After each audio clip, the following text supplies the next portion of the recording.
Evening. In this lecture, we'll go over the processes that spur cultural change.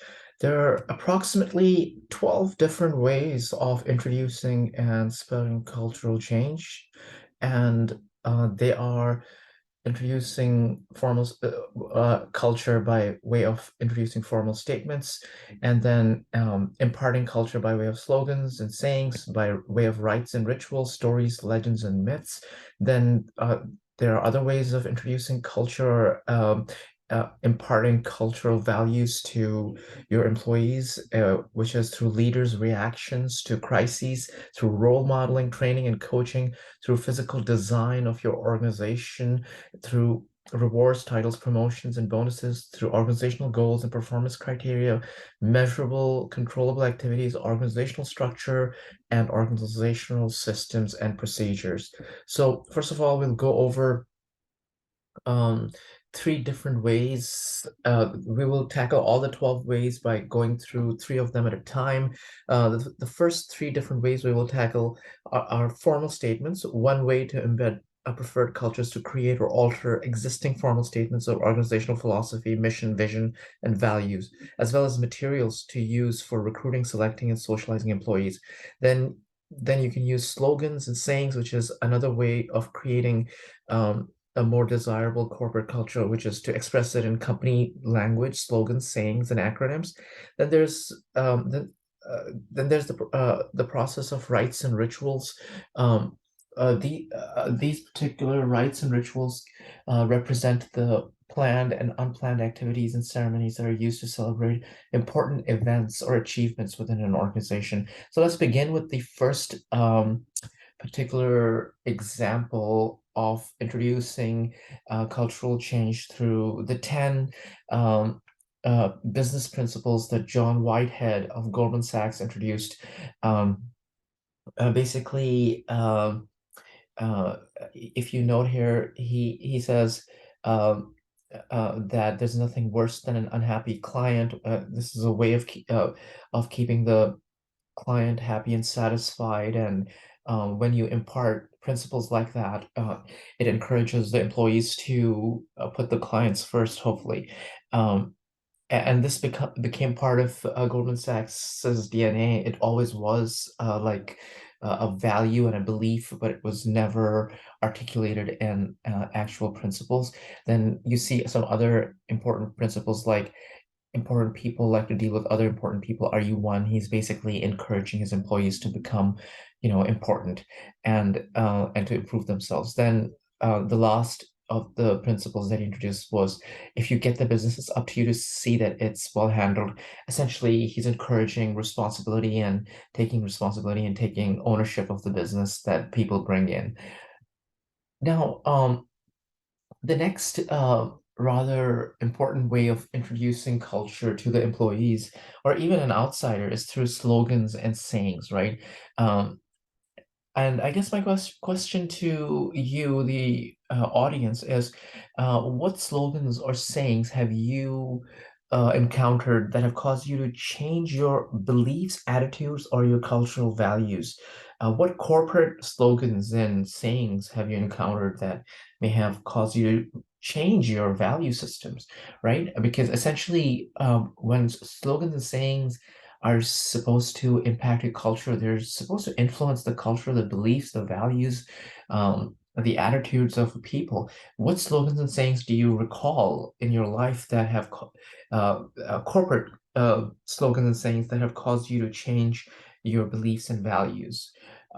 I would be hard pressed, but I can list some very influential slogans and sayings that I have encountered through advertisements, essentially. So MasterCard has a slogan or a saying, the priceless ads, which goes like this: there's some things money can't buy. For everything else, there's MasterCard.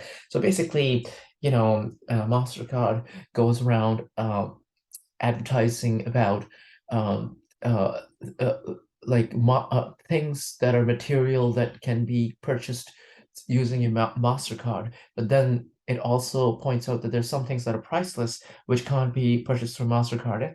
And it made a huge impact on me in terms of like the aesthetic of the advertisements. It made me really want to yearn for that kind of a life, particularly the one of the advertisements that if I recall correctly, portrayed a gentleman in a tuxedo in an opera house with a date with a pearl necklace around her neck.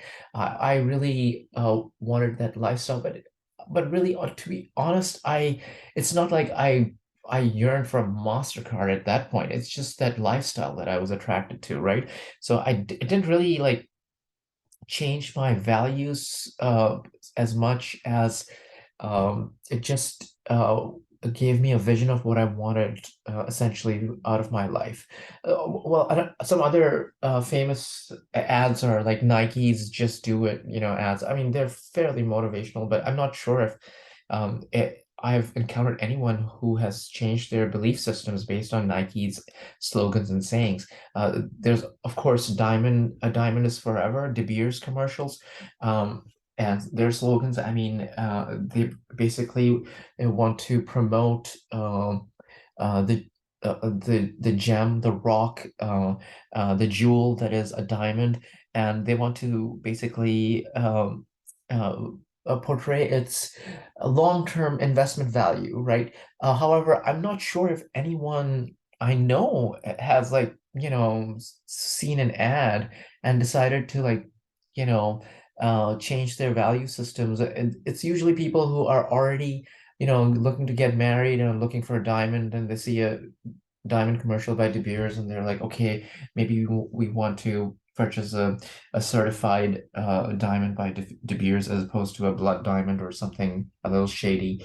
Let's avoid anything shady, right? Well, I will tell you that there are other things that have influenced me, that really shake me to the core, that caused me to change my cultural and my beliefs and my value systems. And one particular event was when Pope Urban in 1095 launched the Crusades. Right, he urged the European Christians to undertake a spiritual quest. To seize the Holy Land. And the Pope's basically, there was a slogan called Deus Hoc Vult, which basically means Deus stands for God, Hoc means this, Vult means wants or wills it, right? And basically, this is the slogan that was used by the Christians as they marched through and conquered the Holy Land. He said, "Let this slogan be your war cry in combat, because this word is given to you by God. Let this one cry be raised by all the soldiers of God. It's the will of God. It's the will of God," right?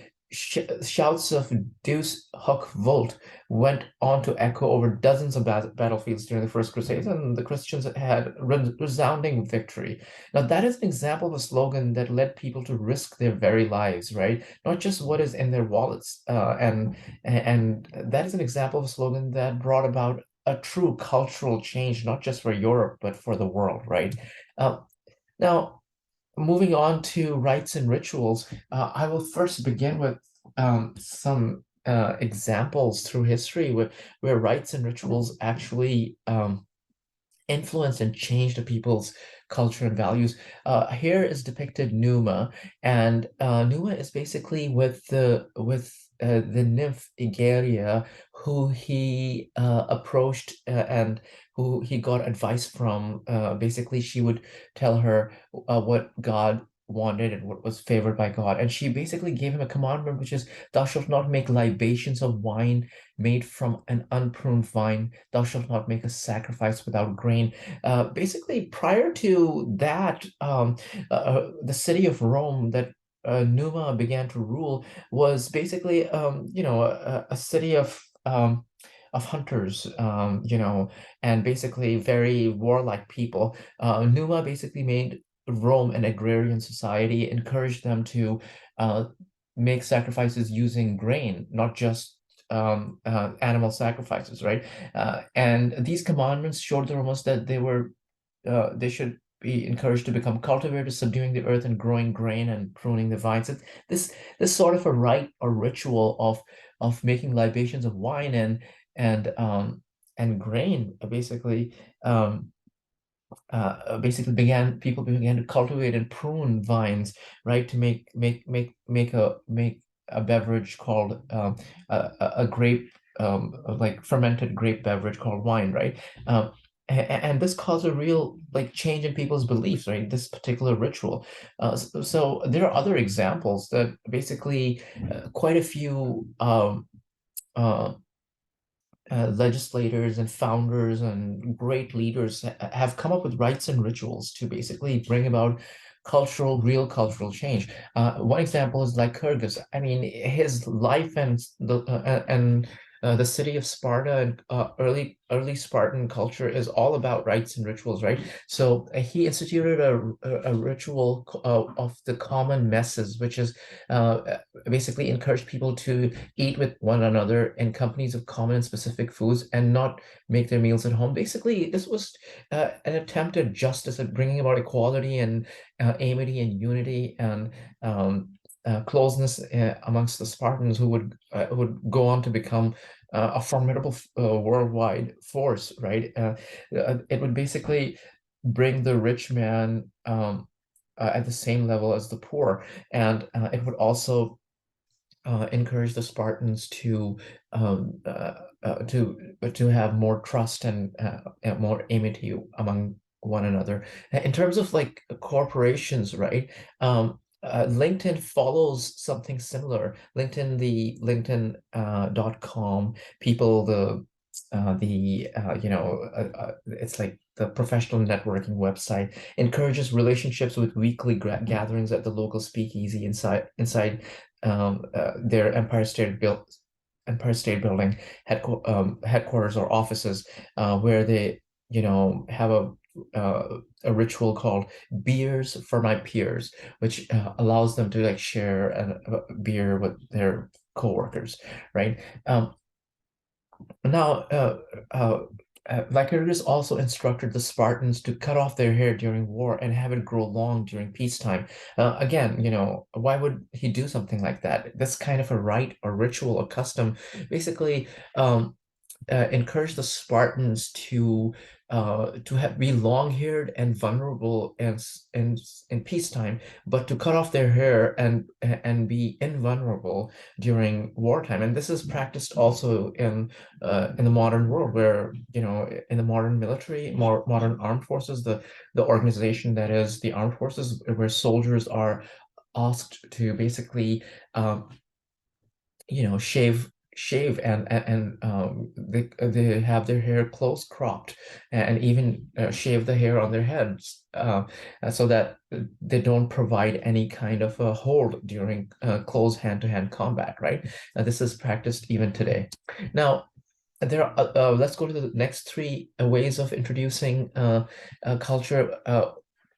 Basically, you can introduce cultural values or belief systems through stories, legends, and myths, through leaders' reactions to crises, and through role modeling, training, and coaching. We'll go over each one of them individually. So here we are depicting Phidippides, the man who popularized marathons, right? Essentially, what happened, the story goes something like this. What happened was that the Persians attacked Greece, and they came in from Media or Persia right here, went over through Turkey, came in right here, and then they approached and landed on the beaches of Marathon, where the Greeks and the Greek hoplite forces encountered them and defeated them, at which point they said, well, there's no major city to fight a war over. Why don't we just circle around and approach Athens and invade Athens? Anyway, while they were doing that, they were sailing towards Athens. Phidippides and the hoplites, they started running from Marathon to Athens, which is like 26 miles or so. And in their heavy armor, in their heavy hoplite armor, and Phidippides ran and alerted Athens of the approach of the Persian fleet, and as well as the Greek hoplite soldiers also ran, and they got just in time as the fleet approached, and basically when the Persians saw that the same Greek soldiers were at Athens, they refused to disembark and just left, right?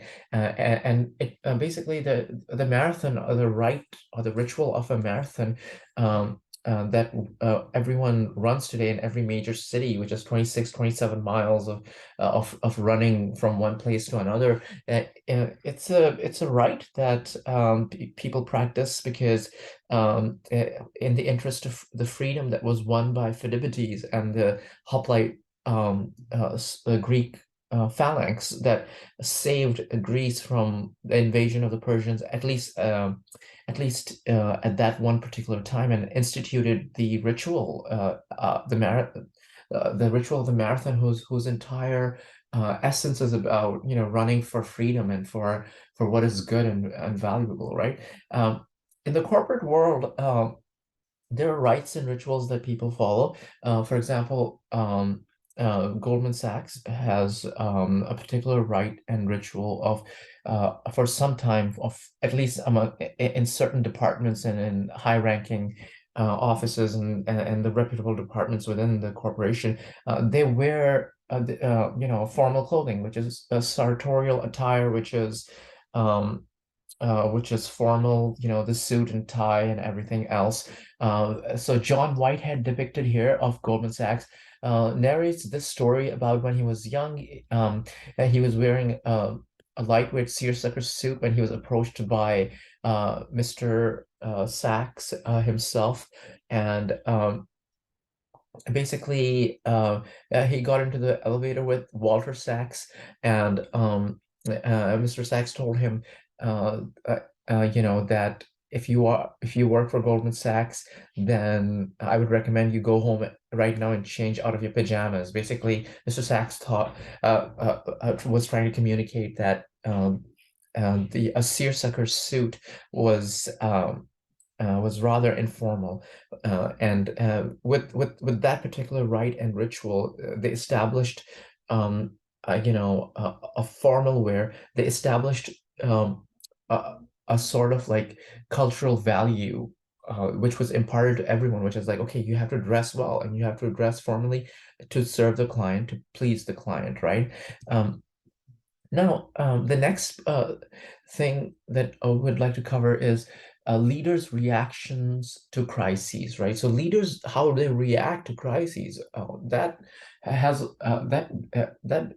a way of like imparting values to an entire nation, right? So if the audience remember that there was a time when the Gauls, they invaded Rome, and they basically um, they had ransacked Rome, right? And Camillus, depicted here, was exiled. He was one of their leading generals and leading leaders, right? Or the foremost leaders, right? And what we see here is the Romans have been defeated by the Gauls, and the Gauls are asking them to basically, they're asking them to give them gold as ransom so that they may leave the city.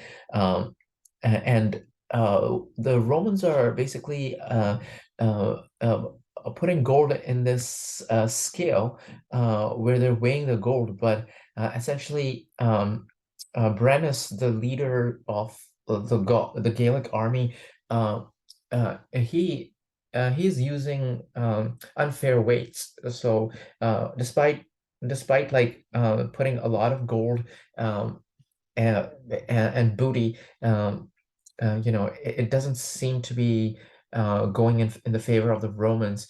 And at this point, we see Camillus appear, and he throws his sword on one of the scales, and he says, "Non auro, sed ferro recuperanda est patria," which is not with gold, non auro, not gold, sed ferro, but iron, recuperanda.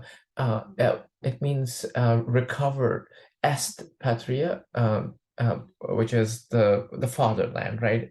So not with gold, but with iron will the fatherland be recovered. It's a famous saying of Camillus. It's this leader's reaction to somebody blackmailing and asking ransom to basically deliver and spare Rome, and here's Camillus, and he comes in, and yeah, even though we all love the Gallic troops, he comes in, and he basically says that such ransom and blackmail will not work, and that we will fight it out, and fight it out he did, unfortunately for both sides, because both sides suffered, um,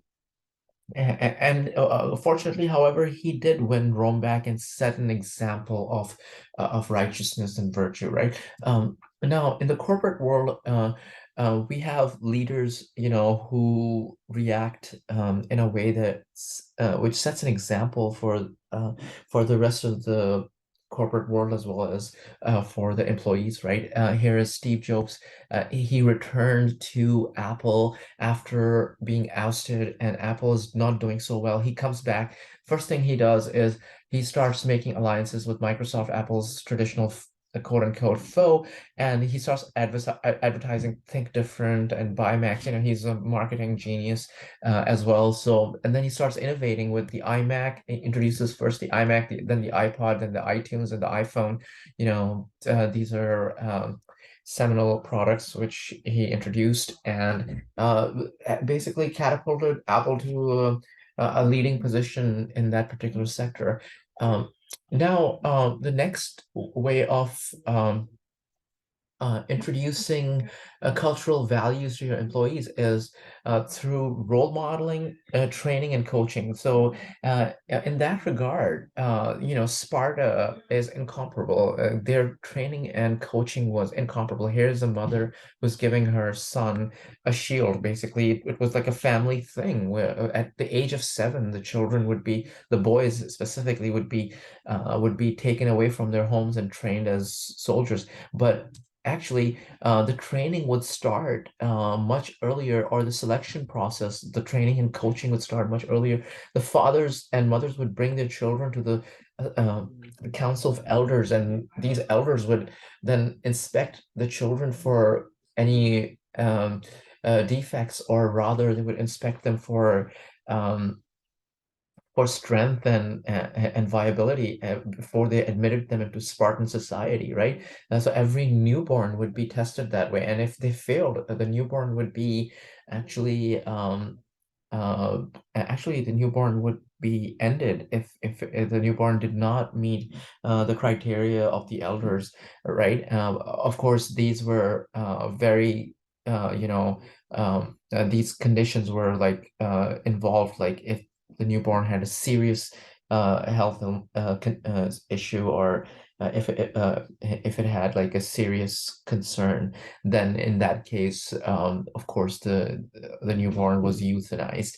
Um, of course, Lycurgus instituted his legendary a training of his children, the children of Sparta, and the boys and men of Sparta, where they would not only have like one cloak to last through the year, and they would not be allowed to bathe, and they made their own beds out of reeds from nearby rivers, and they were taught not just physical but mental and endurance techniques, and how to win wars, essentially. The next thing, of course, after training and coaching is role modeling, right? And historically speaking, we have role models like Brutus here, one of the early founders of the Roman Republic. What happened is, as soon as Brutus and the counselors and the leaders of the Roman Republic, they announced that anybody so much as conspiring or against Rome, or wishing to be king or supporting a monarch, would be executed without trial. His sons were actually implicated, and Brutus, without hesitation, had his sons executed. He set an example, right? Here, Brutus is grieving in his own way, while the family of Brutus is crying and watching the death of their own kin.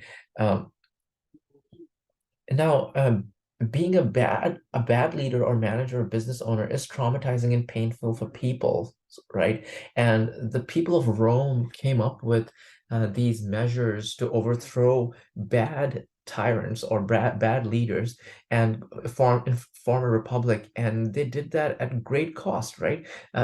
This is an extreme length that people go to in order to overthrow bad management and governance. So it's all the more important that when you manage people and resources, you are careful and you uh, are are kind and compassionate and rightly guided about it, right? Now, when it comes to role modeling, training, and coaching, Goldman Sachs is, of course, legendary. It has a highly competitive selection process. They have mentoring and lifelong training and very long hours to impart cultural values, right? And this is like books have been written about how very different they are from other corporations, right? Um, then we look at how physical design rewards and organizational goals influence performance, not just performance, but also um, organizational culture, right? Um, so the first thing is physical design. What we have here is Tamara Mellon. She was leading her own business with Jimmy Choo's founder of one of the co-founders of Jimmy Choo's, essentially the founder. And the result is basically she basically introduced a physical design where there were no cubicles, open floor design. And what happened was that it increased collaboration among teams and ideas could bounce freely and it allowed people from various teams to hear and offer their opinions, which helped the organization, of course. Um, the next particular way of introducing or imparting culture are rewards, titles, promotions, and bonuses, right? So we have the British end slavery by paying off slave masters. They basically gave them a reward to do the right thing, which is to end slavery. And it worked. Instead of engaging in war, which some other nations did, they had to basically spill a lot of blood and sacrifice a lot of their people in order to abolish slavery. Britain went on a more what we would say kinder enlightened route, which is they basically paid off the slave masters and discouraged slavery and banned slavery and phased it out afterwards, right? So here, rewards and titles and promotions and bonuses worked. In the corporate world, Shell basically is an oil company that has announced that it would be linking executive compensation to long-term carbon emission goals. And it's therefore an attempt to diminish any kind of um, fossil fuel related pollutions, right? So that's what Shell did, and they tied rewards and bonuses to that particular goal.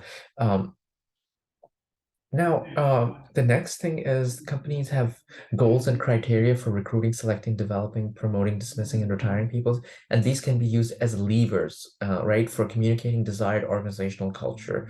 And now Netflix, for example, entices people with unlimited vacations and then gives them an expense policy, which is very liberal and very open. And they have a performance criteria that involves asking managers to review their employees by a keeper test, which is believe fight to keep your direct report. And it's like an informal way of reviewing people. Now, if someone passes this test, they remain, but if they do not, they receive a generous severance package to move on to another organization. And this is a way in which Netflix imparts its cultural values, which is, you know, it's kind of like it's trying to say let's be about about real things, about significance, things of significance, things that matter, right? As opposed to just a procedure or mechanics or just ornamentation and tradition, right? Netflix is trying to do something different and something that is true, right? Now, the next three elements that may help bring about cultural change are measurable and controllable activities, organizational structure, and organizational systems and procedures. Um, Basically, measurable and controllable activities are like an organization's leader can pay attention to measure and control a number of activities, processes, or outcomes that can foster a certain culture, right? So we will look at examples of that. Organizational structure has to do with, um, you know, who reports to whom and who does what. And then organizational systems and procedures are again levers for embedding and changing culture, and these are like the procedures within the organization's processes for hiring, processes for promoting, processes for basically reviewing and doing performance reviews and things like that. But we'll look at all these in detail. The first thing we'll look at are measurable and controllable activities. In the corporate world, Goldman Sachs, for example, looks at how much business you bring in and if and then they use that to reward you with bonuses and give you promotions to positions like managing director or partner. And this imparts a culture of like performance orientation, meritocracy, and things like that, right? Now, now we go to organizational structure, which is who reports to whom, what kind of organizational structure generally do you have? Basically, organizational structure has been a topic of research for governments for a very long time. Um, uh, as you know, people have experimented for centuries, and the founding fathers, for example, came up with Congress and then the Senate and then the House of the President, the Office of the President, which is the executive powers allotted to the President of the United States. Basically, this is an example of an organizational structure. Um, and here we see Lycurgus started such a structure by instituting a Senate, right? Basically, it was a way of preventing a government from going too far into democracy or too far towards a misguided tyranny, right? Um, so basically, they would have a Senate of 28 senators who basically took the side of the kings when there was a question of curbing democracy, and on the other hand, always strengthened the people to withstand any encroachments of misguided tyranny, right? In the corporate world, we have Goldman Sachs, for example, where they used to have one chairperson or one CEO until they began to have partners, co-chair people. We have in beginning with John Whitehead and John Weinberg, and then here we see Steve Friedman right here and Mr. Robert Rubin right here, who essentially had completely different departments. Steve Friedman came from investment banking. Mr. Rubin came from trading and arbitrage. And basically, these two divisions, they both had their strengths. Investment banking was conventional, traditional, very much about networking and about serving the client. And trading and arbitrage, it's like a lot of had to do a lot with the markets, right? And trading and hedge funds and block trades and things like that. And innovating in portfolio management and wealth management, which made Goldman Sachs a lot of money. And this resulted in a lot of tension between investment banking and trading people. However, this was resolved by an organizational structure, which is um, a co-chairperson and a co-partner, right? Who they led Goldman Sachs together and indicated unity of the two departments, right? And that's how they imparted a culture of friendship and amity and cooperation. Um, Now we have organizational systems and procedures, examples of that. We have Google here with the TGIF chats, and where once a month or something, they have like these informal chats where they discuss products and business strategy, and uh, you know uh, some IT firms do something similar where they do not want you working on your own product after hours, and any work you do or on your own, the product belongs to that company. So basically, Google does something similar where they ask you to discuss any product or business ideas, and based on that, you get promotions and things like that. And Google gets to work on the products that you came up with and the strategy that you came up with. And these systems and these procedures, they basically inform um, a culture, right? They basically encourage a certain kind of culture. In contrast, you have Goldman Sachs, who their employees regularly, especially the investment banking division, meet with executives across sectors and industries. They network with the best of the best, and then after that, they're encouraged to start their own businesses. And this happens all the time in Wall Street. Actually, Jeff Bezos, the founder of Amazon, is one of those people who came from Wall Street and decided to start his own business after researching the various industries and sectors as a Wall Street analyst. Um, Now, just an overview. So there are 12 ways described of bringing about cultural change, and and all these 12 ways are levers by which you can introduce cultural change, right? Um, then, once you have looked at all these things, you may want to also look at your person and organizational fit. This is important because it can affect your work attitudes and your performances, and it is possible um, to change an organization's culture and create a better fit. And um, many employees experiencing uh, any incorrect fit between persons or organizations may end up moving on. Um, so it's important to look at an organization's culture and reflect on how much of your own personality and values match with the climate and culture in an organization. So that should conclude this particular section on the processes that bring about cultural change. Thank you for listening.